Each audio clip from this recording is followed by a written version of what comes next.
everyone so much for supporting independent local bookstores and local everything stores throughout this time. We really have survived because of y'all and your support. Also, we are recording tonight's event for later broadcast on our YouTube channel, but don't worry, you won't be recorded. Only the people who are unmuted and speaking in the little yellow box will be appearing on the video. So let me first go and hand it over to Rachel. Hi, everybody. I'm Rachel Person. I'm the event manager for Northshire's Saratoga Springs, New York location. And tonight it is my very great pleasure to welcome Susan Conley to Northshire Live. She is the author of 4 previous books, including Elsie Come Home. She's won the Maine Literary Award and the Maine Award for Publishing Excellence. And she's a founder of The Telling Room, a youth creative writing center in Portland, Maine, where she lives and teaches on the faculty of the Stone Coast Writing Program. She's with us tonight celebrating the publication of her latest novel, Landslide, which just came out last Tuesday. Tonight, Susan will be interviewed by Sarah Blake, author of the best-selling novels Grange House, The Postmistress, and The Guest Book, and an alumna of Northshire's much-beloved Booktopia program. Please join me in welcoming them both to Northshire Live. Thank you so much, Rachel. So I think we're just going to dive in. I mean, first of all, Susan and I had talked this morning as we were kind of getting ready in our various locations for coming to speak to all of you tonight. And there's so much to talk about in this book, Susan. It's like so exciting to be able to launch it into the world and listen to you talk about it. But we were thinking that I was wondering whether we might just hear the voice of the book first before we start talking. Would that be good? I think that's a lovely idea, Sarah. Thank you so much. It's wonderful to be here with you all on this Thursday night. I'm live from Portland, Maine, where we're still digging out from the snow. So we're going to go to October. We're going to go to October in Maine in the opening pages of Landslide, and I'll just read really a page and a half, so that Sarah and I can drop into the mood. Okay, here we go. It's late afternoon at the end of a long October when the Fleetwood Mac song comes on. We're halfway down the peninsula, and I tell the wolves I was raised on Stevie Nicks. So could they please let me listen to the whole thing? Because Sam, the younger one, has a bad habit of changing the station. Mom, he says in his deadpan and stares out the cracked windshield. I already knew that about you growing up on Stevie Nicks. He's 16 and gangly with poking collarbones like little car door handles. He wants to be a professional basketball player, but will settle for rock musician. His face has grown long and gaunt, so he doesn't look like himself, but the person he's in the process of becoming. I tell myself it's a beautiful face.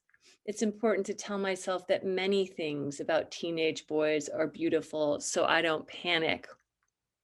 The song's about a woman who climbs a mountain at the end of a love affair and sees her reflection in the snow-covered hills and becomes less afraid. It's in a challenging register for me, so I'm almost crowing while I sing. But for many months, I've wanted to be less afraid. And I feel for a moment like Stevie Nicks is a close friend, like she knows me. Every time I turn on the radio, Sam says in his most sarcastic voice, it's Stevie the Good Witch of the West Nicks. The thing is, Mom, I don't want to grow up in Maine on Fleetwood Mac like you did. His hair is the color of straw and hangs below his ears, and I can't tell if the hair is a joke or a bad fashion statement that involves rarely washing it.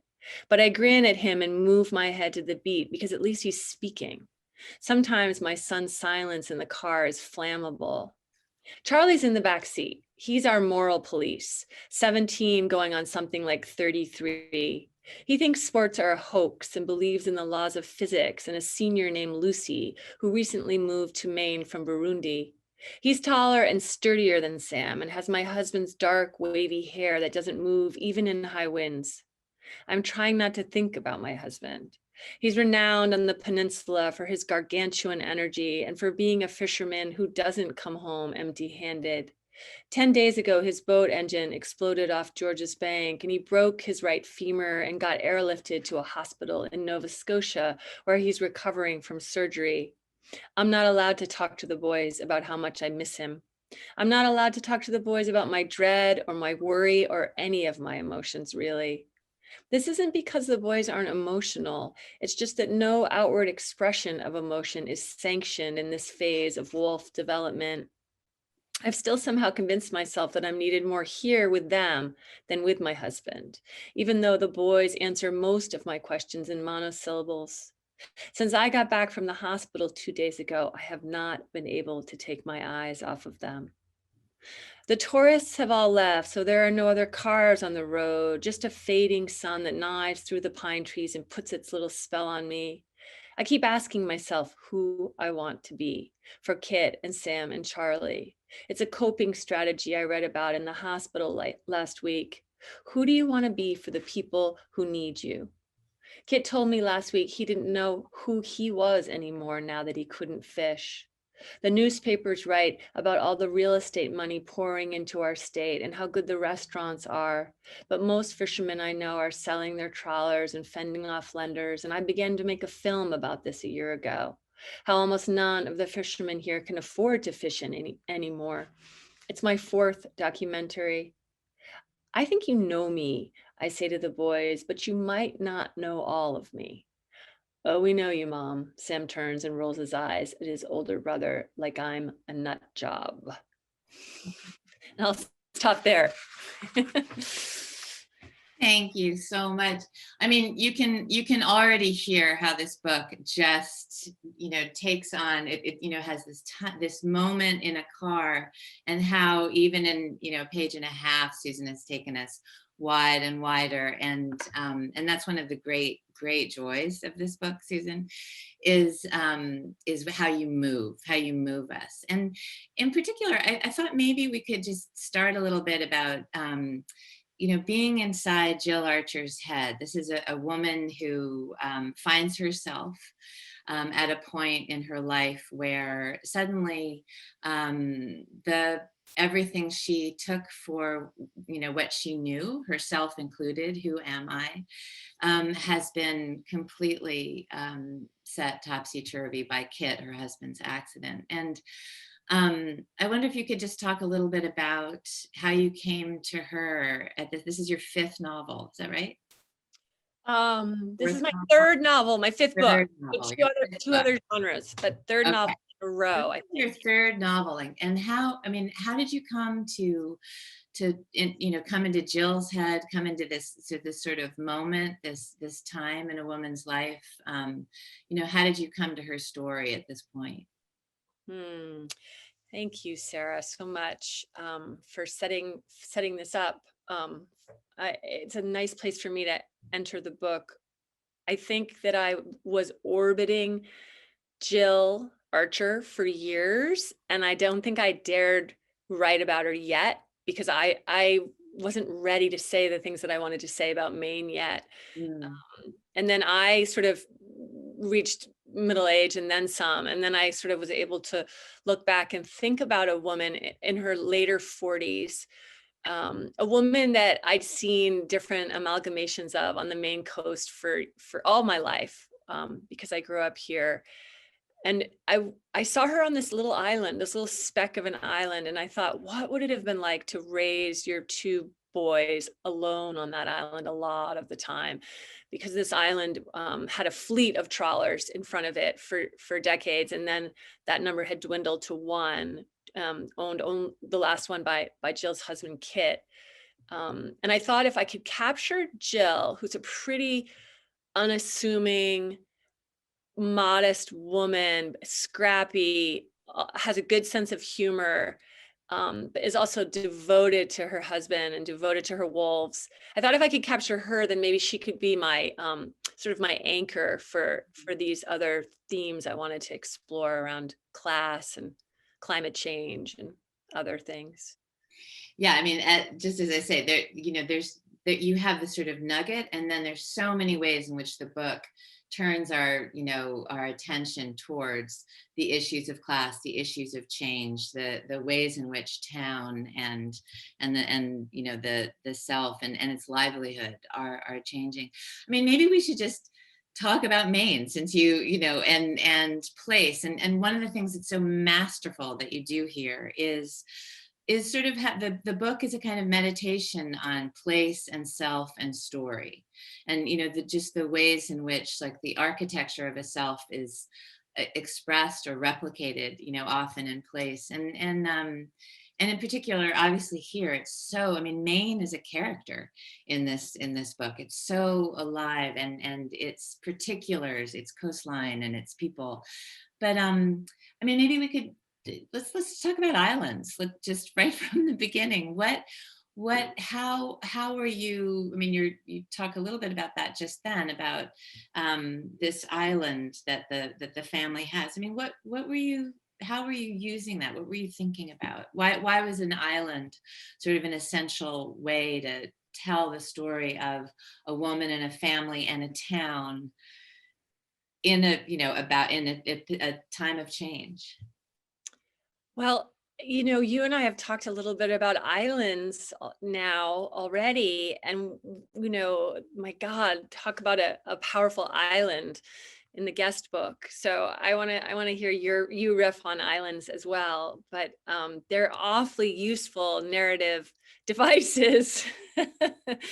We get people on an island, and particularly an island in Maine. There's so much I could do with the vibe and the mood of the ocean. I was really trying to leverage that, and leverage, obviously, these obvious sort of metaphors around physical and sort of psychological isolation.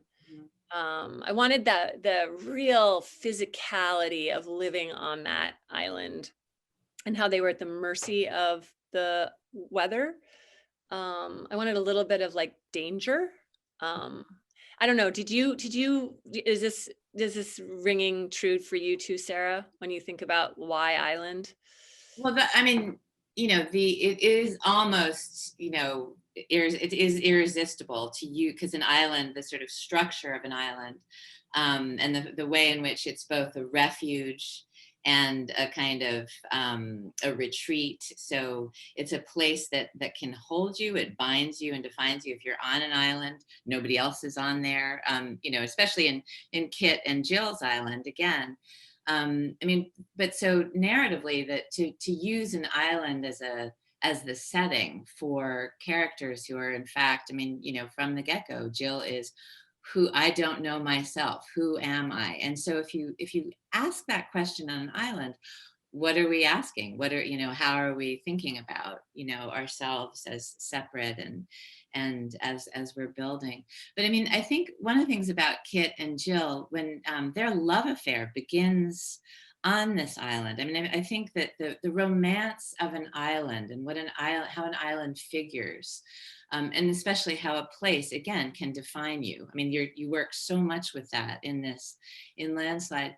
But when Kit and Jill, Kit brings Jill, who's not from this village, he brings her to his island, and she says, completely obviously smitten with Kit, but also with this hidden secret world that's his. And she says, God, I love islands. And she's, I don't know, 20 or something, whatever she is. But, like, what do you think? What's going on there, and how is it that their love actually revolves around the island? And over the course of the book, that's what comes. That's a question: is, can you sustain love on an island? What happens when the island? I mean, well, why don't you go, and then, because I want to talk about Mace Harton. But go ahead. Oh God, love Mace Harton. Yes, now I'm remembering there's a line when they leave the island, when they finally leave the island for the winter, and the children don't want to leave, and the husband is very injured, but they finally leave. There's a line that you need to leave a Maine island before it becomes a prison. So that was resonating for me. I wanted this book to be a celebration of this Maine that I grew up in. And so it's such a love letter to that time in the 70s when Maine hadn't started to really confront the issues of gentrification that it's confronting now. We didn't think anything about waterfront access. We just lived where we lived, and the boats were there, and then the boats started to disappear. And in a way, the island for me is kind of still like an Eden. It's very, very innocent. It's when the wolves are on the island with Jill, they have their own little constellation, and they speak their language, and then they get to sort of, I think they're by far their closest on the island. Then they get out and they get in the car and they go into the real world and they start to do all their sort of fighting and separating. But really, Sarah, I was looking for, we talked about that word narrative conceit, narrative frame. I was looking for an anchor to hold. And for me, it was the island. And I thought, well, let's render the hell out of this physically. Let's describe the ocean in 10, 20 different ways so that we can then move into the interior life. And also keep reminding the reader of perhaps a Maine that they haven't seen so much of, a different Maine maybe than the postcard Maine. Well, absolutely. It moves so far past the postcard, and in particular because, I mean, the book's urgency is, comes so much around the danger. There's real danger in that picture postcard of, at one point you describe coming down into the village and that it looks like a postcard. And one of the great things about the novel is that, we really are in the lives of that village, and definitely on the island. And, in two cases, well, in Kit's case, I mean, he is nearly killed by the sea, and, his boat explodes, which causes the sort of immediate sort of frame of the novel. But then later, Jill and her boys are always going back and forth to the island while they're, coming back from school or whatever. And there's the growing sense of weather that, as winter is coming, and, this takes place over a number of weeks, and I won't say too much, but, there's real sort of danger and worry and possibly another trauma on top of that one. And so I think the way in which you build in the physicality of Maine, and so undercut any chance of having this big picture, postcard at all. I mean, there's maybe talk a little bit about, you mentioned in the part that you read, Jill is, so she's in, this kind of dire situation of change at the moment, trying to be both her mother to her sons, but also the wife to her husband who's in the hospital. But she's also a documentarian. I'm so interested in, you say that you really wanted it to be a love letter to Maine. Like how talk a little bit about the mainland. The book is going back and forth, literally between island and mainland. What were you doing with, what did you want sort of Jill's position as a documentarian to be doing? There's these gradations in Maine, and I've heard that they're kind of singular to Maine. And it can be sort of a negative thing, but in this case, I was just exploring the idea of belonging.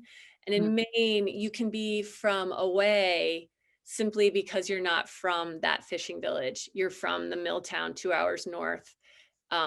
So when I was growing up here in rural Maine, you were so in a way confined by the little town that you grew up in. And then it was a very big deal when you merged with people from the next town. It was all so defined. So Jill never fully fits in to that fishing village on the mainland. She is not from there. And she kind of wears that like a badge, but at the same time, she does start to make a documentary film, just a small one. She gets these grants to make these sort of hour-long documentaries. And this is where she starts to feel like maybe she could belong more to that village. My father is third generation Maine, I'm fourth, but my mother is one of those people from away. She's not from Maine. And when she married my father, he said that he would never make her live in Maine. That was his promise. And then they lived here all their lives. They lived in Maine once they were married. So I think I watched her navigate Maine, and this, she had been someone who'd lived a lot of other places. And I think she was always, she's still alive, I think she would say she's always trying to figure out Maine, the codes of belonging.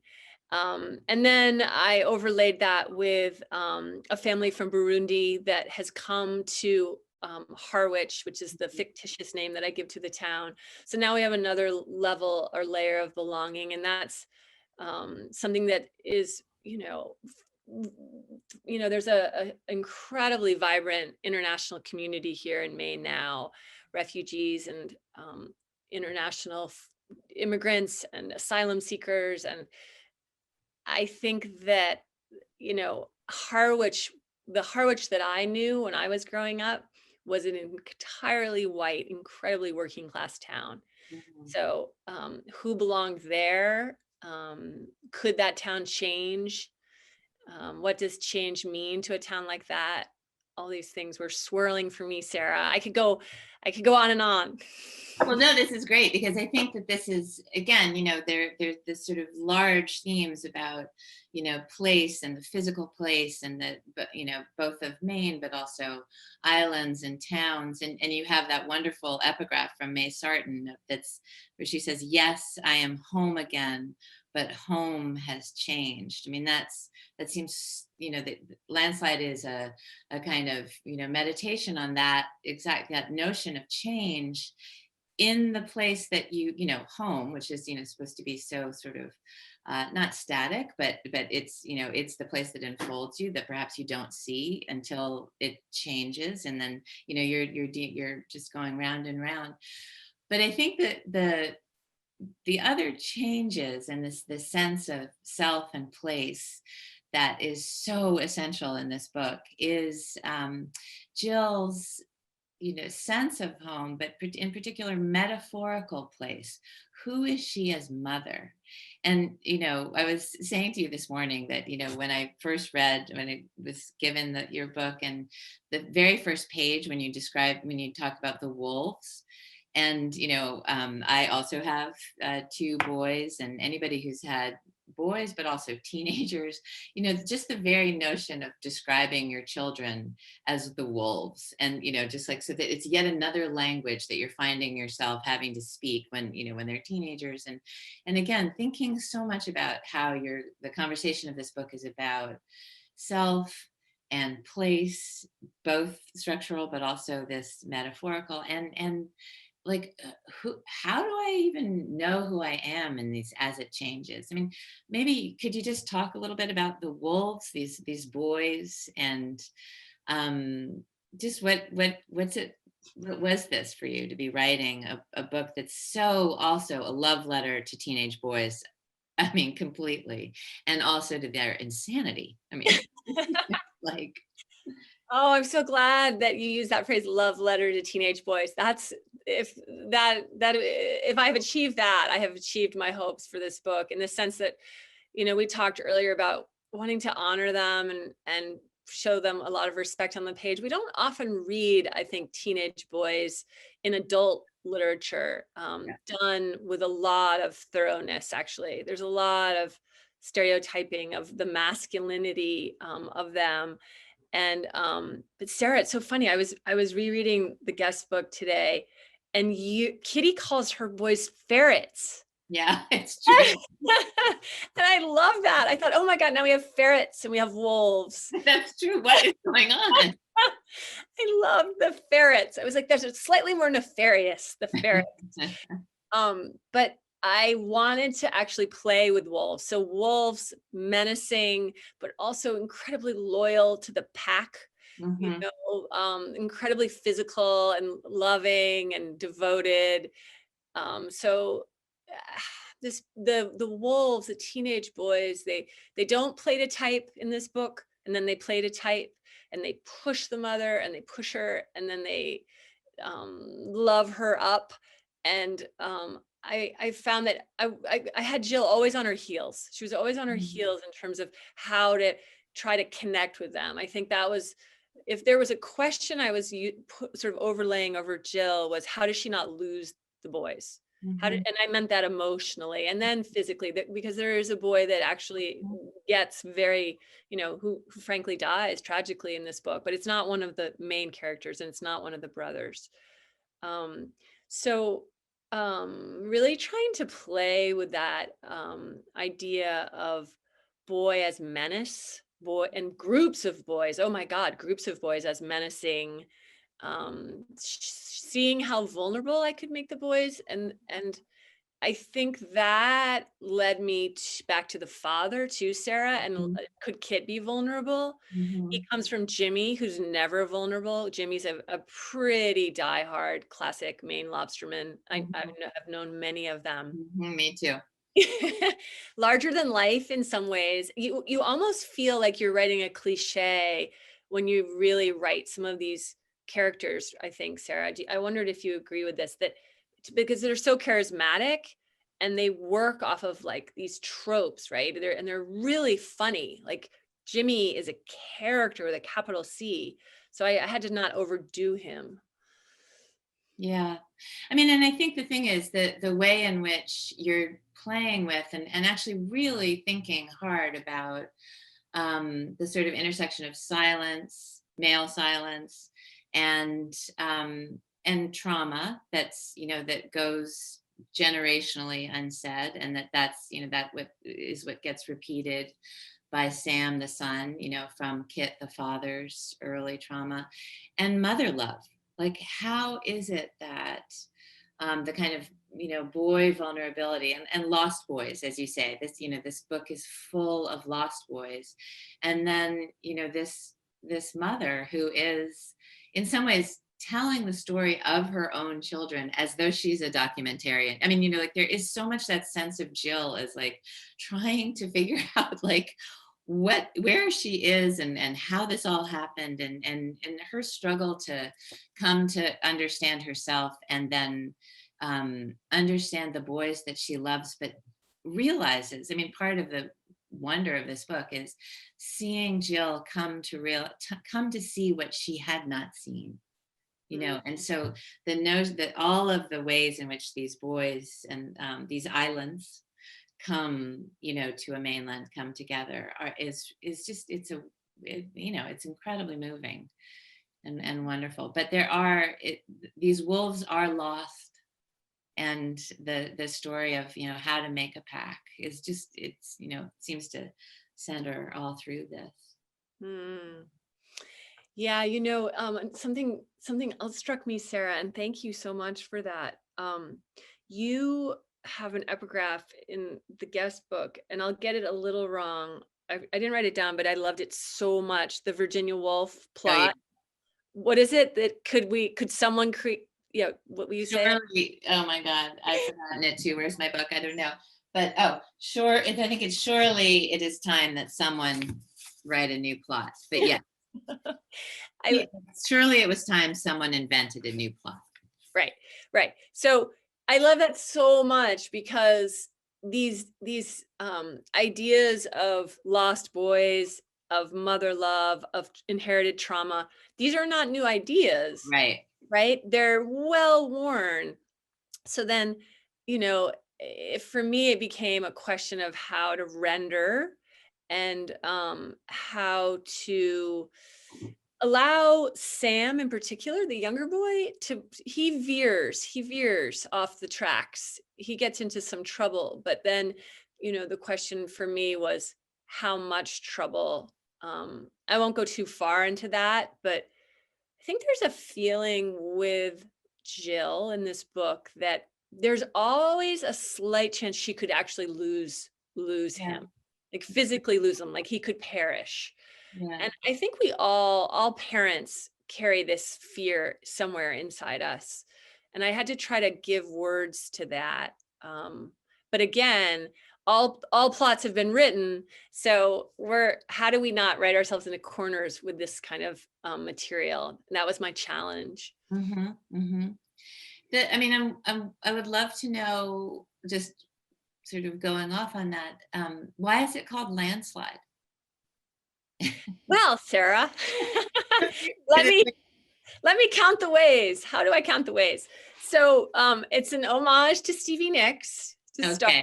It's All an right. homage to growing up in the 70s in Maine. And, you know, Rumors was the album that was on repeat in my house. Because Yeah. I had parents that were really into rock and roll.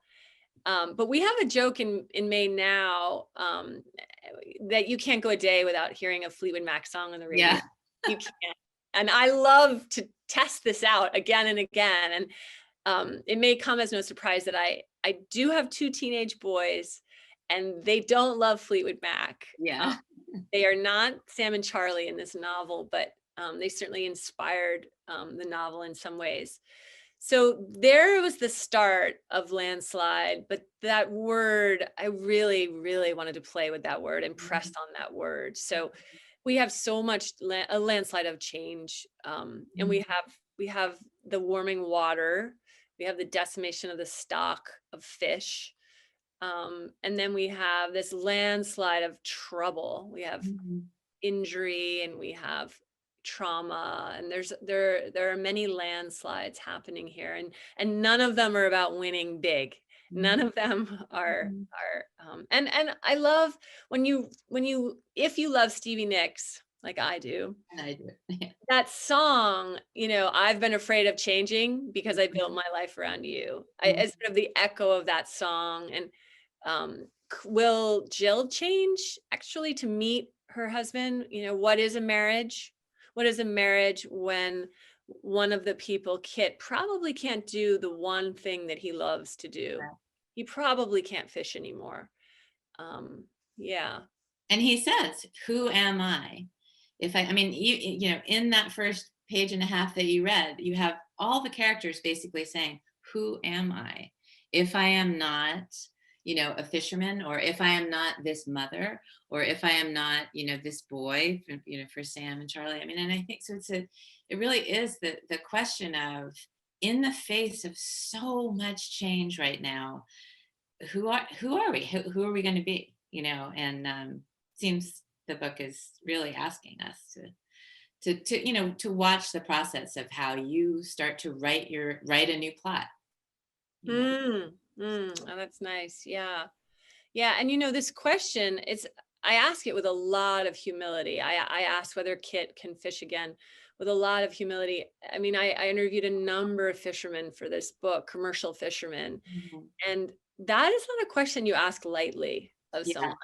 You know, I mean, I talked to 5th, 6th generation fishermen, and really that question would hang in the air, but it couldn't actually be addressed fully. The idea that this could be the end of the line. So, and yet there's such desperation in the commercial fishing industry here. And I don't think I could have overdone that in the book. You know, sometimes fishing wanted to take over this book, and sometimes the wolves wanted to take over. So I had to kind of mediate that. But the despair in the fishing industry, and you could sort of pick any industry in Maine, any old sort of industry. You could have picked paper, could have picked all kinds of things, but I picked fishing because that was what I knew growing up. And I'm convinced that people don't understand that the alarm bells are ringing on it. And I'm actually doing some other work, some other essays around this issue to try to bring light to it. And I'm thrilled that I'll get to talk about the book a lot in Maine. I'll try not to proselytize too much, but yeah. And is your interest there to talk about the way in which this book is a kind of beginning or part of a conversation about a state in transition, a state, I mean, like, and both economically, demographically, like, who are we now? Is that, I mean. Yeah, who are we now? And also just the simple idea of preserving waterfront access, Uh-huh. just as simple as that. There's these simple things that I don't think people realize could really help. Mhm. So, very elemental things. And I also think there's a great deal of hope for commercial fishing in Maine. Mhm. Yeah, there's a lot of hope in Maine right now, to be honest, on a good day. There's a lot of things that could go our way, but yeah, it's a tale of many states in one, right? Uh-huh. Like Uh-huh. many of our states. Yeah. Yeah. Yeah. And that reminds me, Sam wants to be a fisherman. That's all he wants. He doesn't even want to graduate from high school. And Mhm. I grew up with a number of boys like that. And, and a number of them became incredible fishermen. And then Charlie wants to be like a neuroscientist. Mhm. And, it's actually more likely that Charlie will succeed. Yeah. Really. Yeah. Yeah. And Hands-on. the sense of repetition and place again then resounds there, like how Sam wants to be Kit, but it's a different waterfront completely. Right. Yeah. Maybe we should open up to I see there are questions and people. Does that seem right to you, Susan? Terrific. Yes. Okay. We've got some great questions kicking around. The first one is from Stephanie. She asks, how is writing about teenage boys different from writing about teenage girls?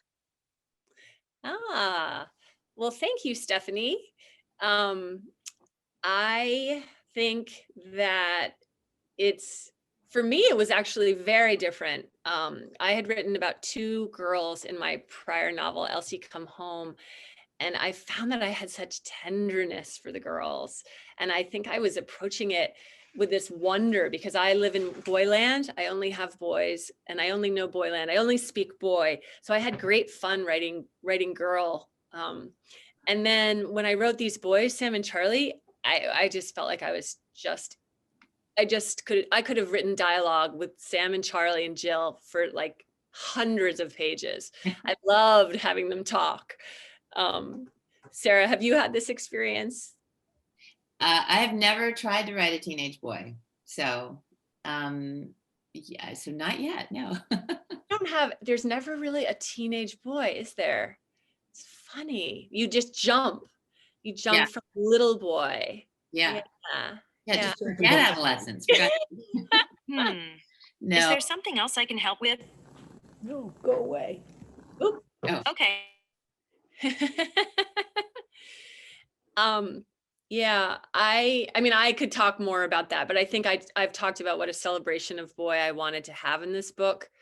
And something fascinating is happening to our screen. I don't see it. Oh, okay. So teenage boys speak a shorthand, and it was my great delight to try to, and it's so much based on timing and humor. Yeah. I'm sure there are people in the audience that apparently readers have already concurred that it's all based on humor and timing, and then what is not said. Yeah. So, and Jill, she is uncool time and time again. She's just uncool. She doesn't have it right. She doesn't know how to talk in text, which is a huge liability. And she's forbidden from talking in text ever again. And she tries to be very sort of with it, and then she's not. And but I'm convinced that they do love her. I'm convinced that they love her. Thank you. There's a great question here from Marnie. She says, when you invest so much time and emotional currency into the development of your story, how do you let go and move on to new stories? Oh, slowly, very slowly. I think there's some built-in machination, Sarah, to the publishing process because it takes so long to actually birth a book that by the time by the time this came, I probably only got this in my hands 3 weeks ago, the actual hardcover. I've missed these characters. I've missed them, but the book went out into the world only on Tuesday, 2 days ago. And I noticed today for the first time I was walking, and for the first time I had a hunger for a new plot, a new story. And I thought that was a good sign, but I'm not rushing it. Because I guess to close out that question, you have to devote and commit wholesale. You have to break and commit. And it's such a huge undertaking for me anyway. Sarah, for you too, I would imagine. Yeah, completely. And I have 2 of my novels were historical, and it took me months to just get the diction and idiom. My first novel was it was all written in 19th century, sort of idiom. And I would find myself, answering my husband. He'd ask a question and I'd say, indeed. Be like, oh my God. So yeah, I think it takes us a while to shed the skins of each novel.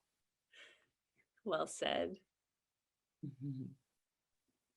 I would love to know what the reaction has been like, at least early reaction in Maine, if there's been, in terms of press or commentary from journalists there, any sort of response to the love letter to Maine aspect of the book. Oh, thank you, Rachel.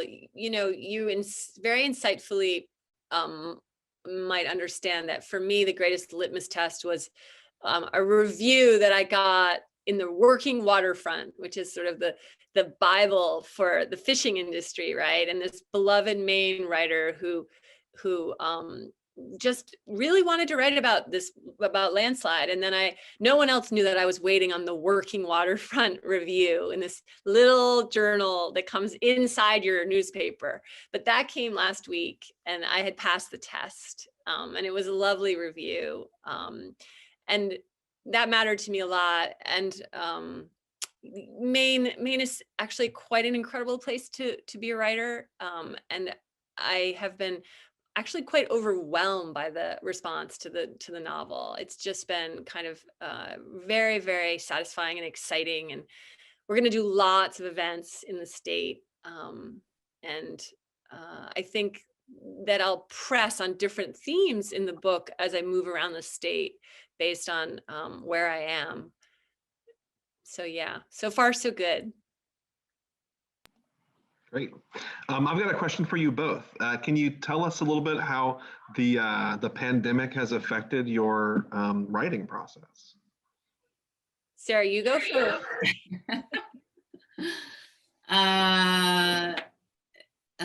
God.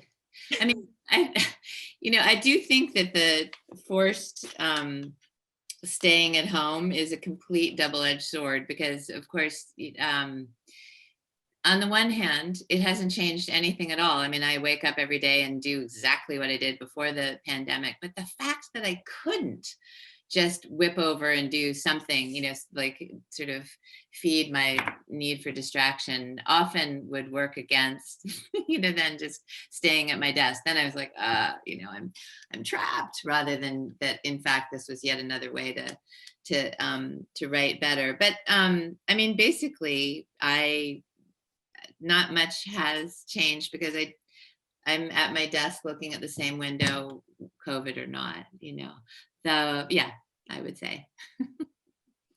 I agree. I feel that way. That's the sort of uncanny thing about this pandemic for writers, is that this is what we do, right? We're home. But I was doing final copy edits during the pandemic, and I was doing all that production stuff. And it was very, very challenging and kind of extraordinary to watch, like a whole ocean liner Random House and Knopf inside of Random House have to turn and like shut down and do everything from satellite offices. And I thought that they did a pretty incredible job, but the day that Random House shut down was the day that Landslide went into copy edit. So it like went into the tunnel, right into the machinery. And that was wonderfully lucky, like, because I think we would have been very delayed if not. But there's so many pandemic related issues around publishing, starting, I think, with just finding paper, Yeah. finding people to work in, the actual production of the books. And but for me, I think, and we were talking about this on Tuesday, I did final revisions while the pandemic was just surging. And I think that added a layer of that sense of isolation to the characters on the island. I do. I think that started to sort of permeate my psyche. I only see that now, that everything felt very intense when I was doing the final edits. The stakes were higher, which probably served me well as a writer, actually. Yeah. Susan, when I was getting ready to introduce you tonight, I started reading more about the telling room. I saw that in there and I was like, ooh, what's that? Could you tell us all a little bit more about that? Sure. Yeah. Sarah, do you know a lot about the telling room? I don't. I'd love to. Yeah. So about 16 or 17 years ago, two writers, friends and I started a creative writing center here in Portland. And I have to say, it's just exploded. It's taken off. And one of our sort of big emphases is the immigrant community and sort of stories of coming to America. And we've created a lot of programming around, well, we serve youth from 8 to 18, but we serve thousands and thousands of kids all over Maine now. We have an incredible writing loft in downtown Portland. And we have hundreds of volunteers. Trying to think, it's very much like an 826 Valencia in Portland. We were our own animal. And I think Portland, Maine was the perfect incubator for a place like the Telling Room. I'm trying to think, does DC have something like this in any capacity? Not exactly like that. There is an 826 here. There are lots of sort of places that are more attached to schools for, telling stories and things, but nothing that's so, it seems like, organically based in a community, just like that comes up from the city itself. Yeah, and the whole model is that they come to us. We don't go to them, so that they're having this out of school experience. And the mission is that, children are natural storytellers, and that their stories change their lives and change their communities. Yeah. And all kinds of wildly exciting things have happened to the Telling Room. We've had, White House awards for youth arts excellence that have meant our children have gone to the White House and they have met Michelle Obama. It kind of just keeps going on for us, all kinds of wonderful stuff.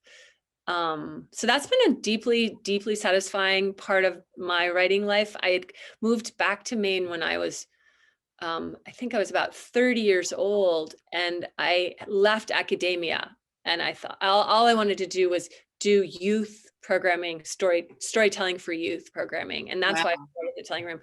I do now moonlight in a grad program here, which is great, but my heart has always been with the Telling Room. Yeah.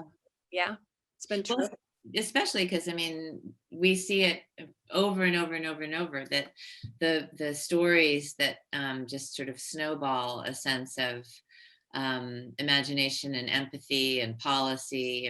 That stories are often the things that they're the change agent. So it's fantastic.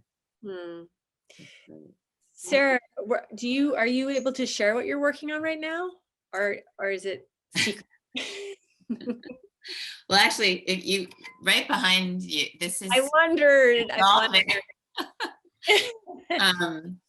It's a book that's set in the present. It's a novel. I was describing it as a spy novel, but now I think I'm describing it as a novel with spies in it, and because that's sort of closer to what's going on. But it's set in the present. It's centers around a group of women who are the keepers of a document that resurfaces, and it's a document from Reconstruction that has the power to completely explode the country's sense of itself. So, and of course the Russians are involved. I am so glad I asked. Rachel, aren't you glad I asked? That Very much. I want to know when we can get our hands on that. Yes, well, you see where No it is. pressure, though. We'll all be coming down to DC to your writing space. COVID or no. No pressure, though. Oh, it sounds very, very good. Very good. It's very fun, I have to say. I mean, there's no island anywhere in sight. It's really like full fun. And I get to blow things up. It's awesome. It's great. You know, I think that's a great point you make. And it kind of harkens back to the earlier question we got asked about how do we start new projects? If and when I start a new project, it will have nothing to do with Maine. It will have nothing to do with the coastline. I actually know already that it'll be all about women. So it's interesting to hear your project, Sarah. It'll be very much exploring, I think, sexual power and women. Yeah. And like, I can't wait to go there now. Like Exactly. I've done boys, I've done masculinity, I've taken my stab at it. I mean, I'm just starting this book tour. So, you know, it's kind of ironic, but I feel like it's so exciting to think of something new. Yeah, it is so fun. That is the best. It's the best fun. Yeah. I'm glad. Yeah. Well, we were just about out of time. I want to thank you both so much. This has been a real delight this evening. Oh, Thank it's so you. fun. I know Sarah and I wish we could all sort of like raise a glass and just be hanging out in, you know, couches in one of this lovely stores. So we, you know, this is a good sort of second option, but it's not the same as being all together. And I'm so grateful to everyone who took time out of their Thursday night to be with us. It's been my great pleasure.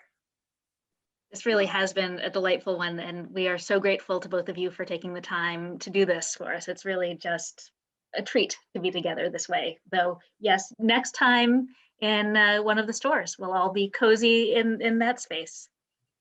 That would be great. Thank you so much. Yeah, for me being able to be here. It's great. Thank you, Northshire. Thank you, independent bookstores.